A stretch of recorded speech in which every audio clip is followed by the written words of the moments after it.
Bonjour, aujourd'hui dans Parlons peu, parlons sexe, une fois n'est pas coutume, nous allons parler d'amitié. Vous avez été plus d'1 million de personnes à voir le film Sex Friends avec Nathalie Portman. C'est donc que le sujet vous intéresse, vous passionne ou vous fascine.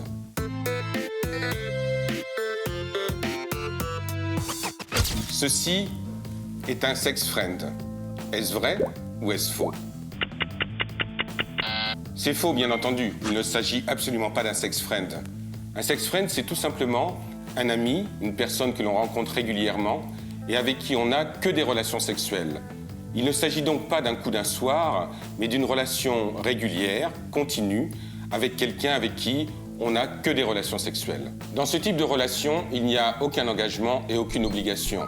On n'est pas obligé d'aller au restaurant ou d'aller au cinéma ensemble. Le seul ciment de la relation, c'est la sexualité. Une autre question. César et Cléopâtre étaient les premiers sex friends de l'histoire. Est-ce vrai ou est-ce faux? On ne connaît pas la nature exacte des relations entre César et Cléopâtre. Toujours est-il que le phénomène des sex friends est quelque chose de relativement récent et que l'on peut même parler d'effet de mode. Ce type de relation concerne essentiellement des célibataires urbains ultra actifs. Cela concerne aussi bien les hommes que les femmes.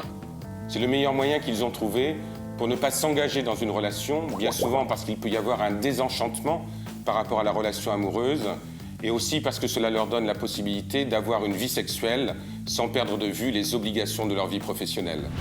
Alors on peut se poser la question, est-ce que les sex friends, cela va rester un effet de mode, ou est-ce que c'est le début d'un phénomène de société? Beaucoup de personnes tombent amoureuses de leur sex friend et se demandent qu'est-ce qu'elles doivent faire. En fait, lorsqu'il y a amour, lorsqu'il y a engagement dans la relation, on n'est plus tout à fait dans le phénomène sex friend. Et si c'est l'une des personnes qui ressent cela et pas l'autre, la relation va devenir difficile. La base même du fonctionnement des sex friends, c'est le non-attachement. Mais lorsqu'il y a amour d'un côté comme de l'autre, c'est tout simplement que le couple se transforme en autre chose.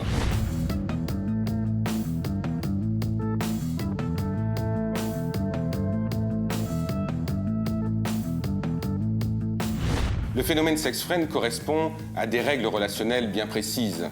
Il n'y a pas d'engagement, on n'est pas obligé d'être continuellement l'un avec l'autre, et la relation est essentiellement basée sur la sexualité.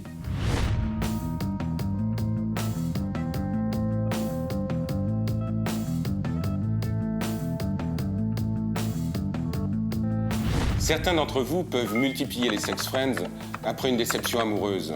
C'est tout à fait normal. Lorsqu'on sort d'une déception amoureuse, on n'a pas forcément envie de s'engager dans une autre relation. Le sex friend va permettre de pouvoir, pendant un temps, se guérir de sa relation passée et parfois de pouvoir mieux appréhender une future relation amoureuse. Beaucoup d'entre vous ont des relations sexuelles avec leur ex et se demandent si cela fait d'eux des sex friends. À partir du moment où il n'y a plus du tout de sentiments et que c'est essentiellement la sexualité qui vous réunit, on peut dire que vous êtes des sex friends.